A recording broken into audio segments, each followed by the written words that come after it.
I uploaded 552 videos to this YouTube channel this year. And the whole goal was to try and grow the YouTube channel into much more of a platform where I can kind of connect with the audience and talk about some of the stuff that I work on. And now that we've hit exactly 1 year of consecutive daily uploads plus extras, I kind of want to go back and talk about how that went. Was it a success? Was it really worth the insane amount of time that I spent working on this project, you could say? Well, let's first of all kind of talk about the promise, the goal, the dream of it all coming together, because I ended up uploading 552 videos. many videos. And I'm cataloging from December 6th. That was kind of the first day of uninterrupted consecutive videos, but building up to that, I did have like a pretty good streak of things happening. That was just the December 5th was the last gap that we had on the channel with no uploads. And from that point, I was like, okay, I'm going to do a video upload every single day. And the goal is to get 1,000 subscribers and get the channel monetized, which we managed to do a couple of months ago. And then we're going to look back on what kind of impact that has had on the channel as well, which I think will be interesting. So it's worth sticking around for that. And I also had a bunch of other goals because I have some pretty major projects that I have been working on lately. And part of the goal was to use the YouTube channel to kind of talk to the people and show that I have skills in designing and building stuff because of my analysis of stuff like Blood on the Clocktower or Magic the Gathering, and try and build those kind of audiences to the projects that I was working on. But let's get started with what kinds of videos I was uploading, because I think this is interesting in itself. What I originally thought was going to be more scattered and uncollected and improvisational actually ended up being pretty intended and routine, which is interesting. So this is data taken, just me counting all the different types of things that were uploaded. Some of it is a little bit inaccurate. I did realize the other category, the percentage should be a little bit higher, but look, it's pretty good. Biggest slice, probably no shock, is Blood on the Clocktower. For the most part of this year, we've been doing upwards of 3 videos a week for Clocktower. And it's not just exclusively gameplay. This is also including Clocktower stuff of me talking about characters I've created, me doing commentary on the game, like the tier lists that I did, like character interactions and stuff like that.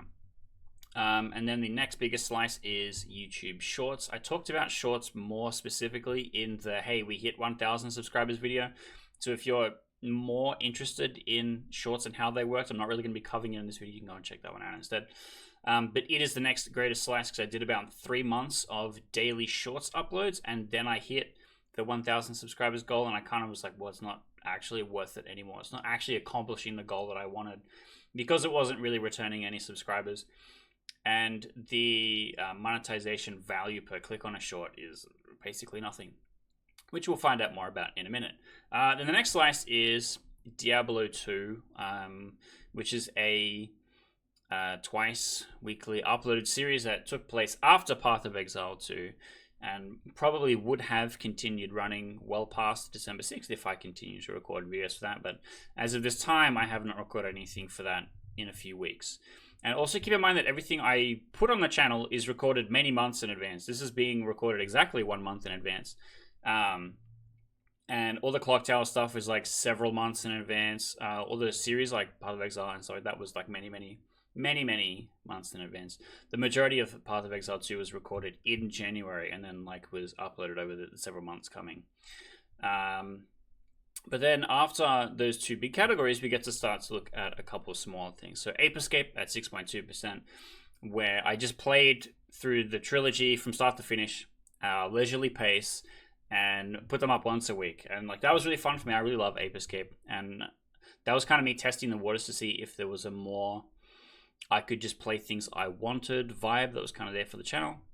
Whereas Path of Exile 2 is more like we are playing something new, right? This just kind of just came out. Is this going to be something that grabs people? And then Diablo 2 is like, this is an old favorite, but the twist on it is that I'm playing with a whole bunch of mods that change how difficult the game is. And so it's kind of me assessing how different kind of Let's Play series and like what kind of value they could possibly have. And then we have Magic the Gathering, which is, we did a couple of stream nights here in the home office, playing just Commander with some friends, and the stream layout isn't great, but it's better than nothing, and we just kind of got to hang out and play a game, which is kind of like how I like doing it. But then the majority of it is kind of commentary content. It's me designing cards, it's me talking about how building decks and stuff like that, which is pretty likely to be a type of content going forward, whereas a lot of these other categories are likely to cease. For example, Path of Exile 2 and Ape Escape have already ended. But then the final category, Other, is basically me talking about game design stuff for like the biggest slice. And then From Computer to Cardboard is me designing a board game adaptation of an existing video game, which is a series that I really did enjoy doing, but it was so much work and not much care in return. People didn't seem really that interested, even though I picked some pretty big games that I had been enjoying. And I was looking at doing one for Expedition 33, and it's just like, is this worth, because it's taking so much time compared to the other projects, and it's not really getting me any return for it, which is kind of maybe the theme of this video, but we'll get into that in a second. Let's talk about what were my most successful videos and see if we can maybe glean some kind of a trend here.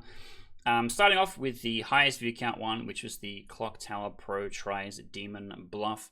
I think this one just came out at like really good timing.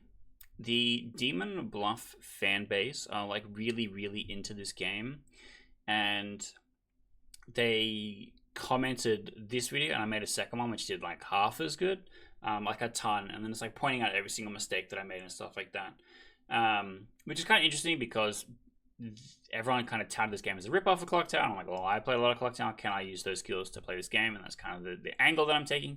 And I think that people that like know Clock Tower and know Demon Bluff would be curious about this thing, and I kind of get that. And so I think that's maybe where it striking gold came from, right? And then the two bottom ones are, you know, it's Clock Tower stuff, but it's not Clock Tower gameplay. It's not like we had a really good game that popped off. It's Clock Tower commentary. And that's because no one else is really doing non-gameplay Clock Tower content that isn't a recurring podcast. Like, people aren't really doing a, hey, here's just a tier list of all this character type. Or here's a greater conversation about how you should be playing a specific character. And I think that's kind of how these two hit some success, which isn't to say much. Also, looking at thumbnails, videos where I do this seem to be slightly more successful, so I've made a note for that for the future. Whereas usually, and especially for the Clock Tower videos, it's just a screenshot, so I'm like scrolling through the whole video trying to find a face where I don't look like shit, which is hard. And so the thumbnail for this video, I had a photographer come in and take a picture of me where I look exceptionally shit intentionally, which is much easier than a useful screenshot, let me tell you. But then our last video of these four is the I Tried to Make a Balatro card game. This is another one. I've mentioned this specific phenomenon in the past where basically I'll do something that I think is really cool, and then the YouTube algorithm goes, ooh, you're interested in this topic. Here's somebody else that did the exact same thing that you did a much shitter job, and got billions of views. And I'm like, great. And then it would just show me that video on repeat every day for months. So there was someone else that was like, I made a Balatro card game, and it really wasn't actually that at all. There was no real game design. They had just like kind of laid the cards out from a standard 52 deck. And I'm like, this is kind of how Balatro would work. And it sucks because Ransack, the actual name of this game, is really cool. It's a really cool concept of building a deck based on cards that you found from other card games and then trying to play a game with it, which I really like, and I really do enjoy playing Ransack. And it kind of sucks that it didn't get as much appreciation or as much attention as just me playing Demon Bluff and doing a very shit job. But that's unfortunately how YouTube works. People only care about something that they know already, basically. People only care about something that Northern Lion streamed last week. But speaking of, let's talk about my most successful shorts with Northern Lion Plays Clock Tower, which is one of the few ones that I actually like put a lot of time together in editing. because Northernlight has like a clips library of stuff where you can type in a line of dialogue that he's delivered and it will find you that clip. So I tried to find stuff like as relevant context as possible and edit it into a clip. Obviously got Northernlight's face in it. People that like Clock Tower are going to click on it and check it out. So it did the best. It did pretty good. Whereas all the other ones are just random clips from games. They're not even like specifically hype moments. I think I maybe played them up to be more than they actually are. The last one, the whole evil team voted, was just actually a funny bit where 7 people voted and Justin goes, yeah, that's the whole evil team. Which is a bit that we still rip off like on these. Like I've said it a few times in games we've played since then. And you can see the numbers here are kind of much bigger than the regular videos one. That's kind of how shorts goes, but then it's like monetized like way less effectively. But this is what actually performed well. Let's talk about the videos that I'm actually the most proud of that happened in this time period. I picked out 4. There is a couple of other small ones that I do think also kind of demand some appreciation, but let's start with what is perhaps the most confusing part about this slide, which is the minus number of the views. So for giving out my Pirate TCG for free and the Outer Wilds board game full playthrough, I actually put on a sponsored ad through YouTube to help promote it and get it seen, because these are projects that I spent a lot of time on and I wanted people to actually see them. And also like help pushing the channel to get to that 1,000 subscribers mark, because both of these I was not at that point yet. So the first one there, giving out my Pirate TCG for free. This is literally Cutlass, a game, and that's what Tyler's from the background. It's a game that I've been working on since 2017, and it's just so impossible to get a TCG off the ground. I've been playing Pokemon TCG and like going to the events and like kind of showing off Cutlass to people between rounds. Like if we, like a really quick donk and I got knocked out, I was like, "Would you want to try out this thing? Play this." Show that I understand the game that they're playing, and then show that the game that I'm working on is actually relevant and interesting, and they would enjoy it. And all the people that did play it did enjoy it, but it's still like not ever going to pull them away from playing Pokemon TCG. And like that's the same problem with Magic the Gathering. It doesn't matter if this is a Magic the Gathering killer, people don't care because their friends aren't playing the game already, and so therefore it's not going to be a thing that they're going to play. Which is really hard, and so I was like, look, it just needed to be done. We're just going to put it up for free on itch.io, so like still to this day you can go and download the whole game for free. I spent thousands of dollars building this game. I've been working on it for like a million years. No one gives a shit. Just have it. I'm done. I need it to be off my desk. I have my own set of it. I enjoy playing the game. I'll show it to people when they ask me what kind of stuff I'm working on, but I'm not doing anything with it anymore. It just needs to be complete. And the Outer Wilds board game full playthrough is kind of the same. Like I put 7 weeks or something of work into this, of putting it together and designing the whole thing. And it's like 400 unique cards in Photoshop or some ridiculous bullshit. I was like, look, if this series is going to have any success, and Outer Wilds is the kind of property where fans get like really, really excited about it, surely an Outer Wilds board game would be something that people would get. No one gave a shit. So like the kind of 100, 200 views is just kind of what I'm getting on average anyway with most of the videos. And this one had 6 weeks of build up to that, right? And then spending $100 on the ad only got me an extra 280 extra views. So just with these 2 examples, they were both, I put $100 on and hope for the best, because I'm like, whatever, if it gets me close to 1,000 subscribers and I get monetized and I kind of earn that money back, then it's not that big of a deal. And also just to kind of see how it goes. Like, is it really worth it investing in myself? Because I know this is a really big project, and see what happens. But and then, why is there no freeze special condition? This video actually did pretty well, but I think this kind of marks the trend of me looking at a specific game or game mechanic, or like maybe talk about something in Magic the Gathering or talk about something in PTCG, and looking at the design space and having that conversation about how a game is designed. And this was just kind of the one that was the most successful for that, because it just kind of points out like a really obvious blind spot in the game where they've kind of gone, well, no, actually Paralyzed just makes more sense. But I don't know, it could have been gigantic. Who knows? Maybe that's the problem with those things. They could have been gigantic, or they were the best of something, and I think all the other ones should have been good as well. But I am happy with how all of these videos went out. And look, the one we haven't talked about yet, because I used to be a DJ, I used to be a producer. I still make background music and stuff for the video games that I work on, and I sometimes make meme songs and upload them to the channel because that's fun for me. I actually wanted to go and do a realistic music critique video, which is the modern music revolution you didn't know was happening. And I think this is actually possibly the best video I've ever made. It's highly scripted. It's highly edited. I beatbox through the fucking final third of it. 15 people have seen it, so I'm not worried about being embarrassed anymore. It's not... it doesn't matter. And so I put so much effort into it, and not a single person gave a shit. And that's kind of the thing. I was just like, well, that's fine. I'll just show up on Monday. I'll play Clock Tower. I'll click record. I'll click stop record, and I'll upload it, and I won't care about anything beyond that. And that's why I don't really edit stuff, and that's why I don't really script and do stuff, because whenever I do, no one really seems to care. Kind of the problem I'm having with the channel is that every single time I am really excited about something, every single time I've spent weeks and months and billions of dollars building something, no one gives a shit. When I put zero effort into something, it's just some fucking game that everyone else is already playing, people show up and watch it. So I'm never actually contributing anything unique to the website, because the things that I care about, no one else seems to give a shit about. And that sucks big time, to be spending a lot of time and effort on projects and no one showing up to clap for it, which kind of blows.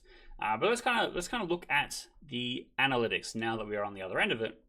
How has things changed? So this is the look at the last 365 days. We're going to go through all three tabs: views, watch time, and subscribers, because I think it is really interesting to look at these three different categories.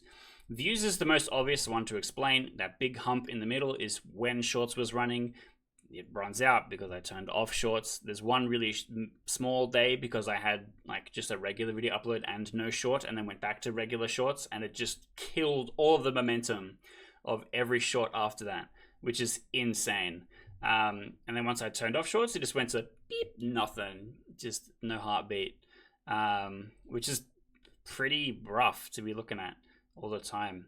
But now some of the more successful shorts are being brought back up and are being recycled and are being shown, instead of always bringing out the new one and getting like a couple 400, 500 in the first week, maybe, first month, maybe something like that. It's actually just bringing back old ones and putting more views on them. So I think just having maybe 20, maybe 40 shorts on your account is good in general, but you don't need to be uploading it constantly. And so I kind of stopped. And as you can see, the views kind of really flattened out. You see this big spike at the start. That was the thing that was like, okay, I really do want to be like making a really good run at this. And then there's just kind of nothing. And there's like you can see there's like 1, 2, 3, 4, 5, 6 videos, and then I start doing daily shorts. Even though there's daily uploads all the way in between there, every now and again something good spikes. And realistically, you should just be making that good spike video instead of daily uploads. And that's kind of another problem here. Let's look at watch time, because this I think is incredibly interesting. Some of the videos that popped off have a high watch time because there's so many views, and so like 1,000 people watching for 1 minute is so much more than like 5 people watching for an hour. But as you can see, kind of let me roll it back for 1 second. Right where those like the shorts ends is pretty much when we hit 1,000 subscribers. And then here, exactly where the shorts ends, we have a huge spike in watch time hours. And then that trends above average for watch time hours above everything else in the year. And I immediately noticed this by looking at the uploads that I had put up, where they were getting less numbers, but people were watching all the way to the end. And so what I think is the algorithm changes, because it goes from I'm trying to connect you with an audience to now I'm trying to keep the audience that you have. And so it's only showing Clock Tower videos to people that they know are going to watch all the way through it. And so I'm getting less numbers, but it's, I don't know, connecting better or something. It's just finding the people that actually give a shit about it or something. I don't know. It drastically changed basically on that day, which I think is kind of interesting. But then let's look at subscribers. Again, we got some big boosts from some of the shorts, but no, it wasn't actually from the shorts. We talked about this in the 1,000 subscribers video, but these were the two big paid promotions that I did. One was for the Giving Out Cutlass, and one was for the Outer Wilds board game. That's what those two spikes are. Everything else is just murmuration. but also have a look at how many days it goes to a number below 0. Most of them, most weeks have a day where I go down in subscribers instead of up. So actually growing the channel is a huge slog, even though I'm putting in hours and hours and hours of effort into this kind of thing. And that kind of makes it look really rough. But there's one last bit of analytics that I want to look at, which is what are the top 10 videos in this period. No surprise, the Northern Lion Plays Clock Tower is the biggest one, the most views. And then Demon Bluff after that also did pretty well. But then pretty much the rest is shorts. And then the 5 cards I could fix Pokemon Pocket was like part of that really, really big spike at the beginning of the analytics track. And then we got 3 videos, which are old videos and will just always deliver. But I've written out what the total views that they have now are next to it, so you can see what fraction of the total views it got during this year versus 2 or 3 years ago when it was uploaded. So the first one, which is like the top 5 tips to play Clock Tower, got 4,000 out of its 11,000 views. So that's about a third in just this year versus the other 2 years. So that's kind of on pace if you divided it evenly per year, even though in the first year it got basically nothing. But then the second video, 2.3 out of 5, that's half. And then the third video, 2.2 out of 6, 8, which is a third. So even though it's kind of really slow, but it does feel like YouTube has discovered which of my videos, and they're not good. I don't think they are particularly good because they're really old. I've just changed the thumbnail more recently because I know that it's performing. But YouTube is delivering these videos to the people it knows who will want to watch this, and it will continue to deliver with them, slowly perform over time. And I don't know, these 3 videos is my whole channel, I guess. Everything else I've done doesn't really matter. And look, that kind of brings me to what was the point? What was the goal behind the channel? And I kind of talked about it at the beginning. The goal was to kind of hit 1,000 subscribers because that was just a goal, a challenge. I wanted to prove that I could do it. I think anyone can do it. It just takes time. It just takes finding the one thing that you do that no one else is really doing and then doing it like 10 times, and then you're probably on the right path to be able to go and do it. Or doing something that a lot of other people are already doing, but in like a 10% different way. The classic yoink and twist problem that just kind of solves everything these days. But then also the other goal was that even though I'm doing all this kind of, I'm having fun playing Clock Tower, I'm having fun playing Ape Escape, I'm playing video games, and I don't really care, it's on camera. I'm pretty fine with being on camera. But that's a nice upside. But like the real reason that I want the channel to grow is that when I do actually make shit that I care about, people see it. That was the whole point. And it's just not the truth. Like, do you know I released a board game this year? And it's great. It's my best work. We put a trailer up. The trailer was pretty successful, but that was like late last year. It pretty much became available like right before December, in October at PAX last year. And then kind of shipping them out during that time. So in this window, like right at the beginning of December, this game came out. If you're a subscriber of this channel, did you even know that this happened? Right? Or similarly, did you know that I created a whole game studio with a friend called Jaffle Studios, and we're making a video game that has a Kickstarter in January called All Rest In, which is a spiritual sequel to one of my other video games, Winning Love by Daylight, which this channel a long time ago had playthroughs and had commentaries and had music and stuff uploaded for. And look, we're looking at creating a really cozy experience. You can pet the dog, there's gardening, there's looking after horses, there's cooking, there's managing guests and romance, all this kind of stuff.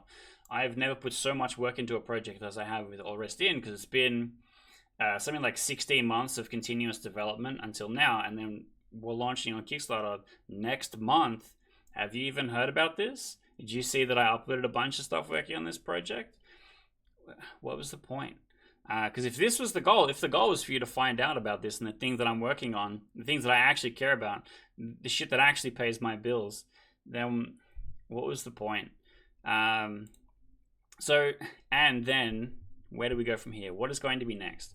I'm starting to realize that the problem is that for YouTubers, and Ludwig is the one that I make the fun of the most for this, is that YouTubers create an audience and then their product is themselves, and it's kind of difficult to monetize that. And the way that Twitch kind of handles it is like they donate to you, and that kind of requires them to give you money without actually having a tangible product to receive, which becomes harder and harder as times get more tough.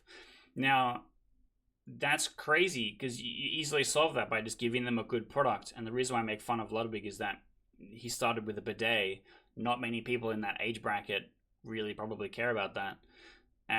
He could be, what he's doing now with Off-Brand, where he's actually making video games and using his platform to promote the video games that he's making. That's so much more like actually hand in hand with what the audience wants and is interested in. But that's the whole thing, is it created an audience, is now monetizing that audience by investing in things that they're interested in. I have a product. I don't have an audience. There is no way to do things in the other order. I can't, with a product, create an audience. And so I'm kind of stuck in this impossible situation where I just get nothing out of this, unfortunately. So where do we go from here? Well, I'm going to be doing a lot less of this shit, basically. I'm not going to be spending like 15 hours a week working on videos that it's not achieving any of the goals that I actually wanted. And if you hadn't noticed, actually, if we go back to the analytics page, I've earned $100 year to date, which is less than the money I paid on the promotions to get to this point in the first place. So I'm running at a net loss, not including like if I was paying myself an hourly wage or anything. And so it's really hard to say, yeah, let's do it again for another year. Yeah, I'm going to keep doing it. So realistically, what's going to happen is if I am playing Clock Tower, it might be recorded. Lately, it has not been recorded because we're getting more and more new people, and less of them are keen to be on camera, which is fine. And look, I'm not forcing that on anyone. And it also doesn't matter because I'm months ahead recorded, so it's not a huge deal. But it does, kind of affect a bit with how I'm playing the game, because if the game sucks, I'm being bullied, or something horrible happens, a storyteller decision happens and I'm unhappy with it, it's funny to watch that on YouTube and I'm molding and I'm suffering. When it's not recorded and there isn't an audience that gets to enjoy it and I'm just suffering, well, I'm just suffering and there's no upside. It just actually just sucks and I don't want to be there anymore. And that kind of will just happen. Like Clock Tower will just sometimes be like that. Sometimes something will be unlucky, or you'll try something out and it didn't work out. Or someone just like calls you, reads you to filth, and that kind of sucks. And that's going to be a bit like that. So realistically, there's going to be way less casual stuff recorded. There's not going to be any more playthroughs. The Diablo 2 series is going to end. We're not going to see anything like Ape Escape again in a hurry.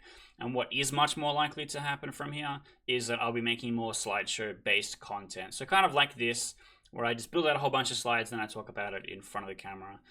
So like designing more Magic the Gathering cards out of League of Legends champions is possibly a series that will continue, and other stuff like that. And then whenever actual interesting, exciting things happen, like the Kickstarter announcement for Orestin, will be a video that does go up. And so that's kind of my goal. I think if I am just cutting out a whole bunch of the extra stuff and just uploading the actual well-intended content, now that I kind of got over the hump of the 1,000 subscribers, then YouTube's algorithm change of it actually delivering to people that are going to watch the whole thing might make a difference. I don't really know. I'm just hoping for the best here, but basically that's where I'm at. This is, the most honest possible conversation about having a YouTube channel could be. You see all my analytics, you see exactly how much money I'm making with it now that I'm monetized. It's not much, and it's nothing compared to the billions of hours that I put into this project. And so that's kind of where I'm at. I've got other stuff that I've got to focus on. I've got 2 major board game designs that I'm working on that we will see soon. I've got All Rest In coming out in January, which is going to be really exciting. So I'm working hard on putting that together. And then anything else that comes in between, or just me designing stuff or whatever, you will see here on YouTube. So if you're excited to see any of that kind of stuff, make sure you hit the subscribe button so that you don't actually miss any of the cool stuff that does get uploaded. You have to kind of also hit the bell. So if you are excited about any of the projects that I'm working on, then that is unfortunately going to be the only way to be able to see it. And that's kind of it. Where do we go from here? Well, I click the stop record button.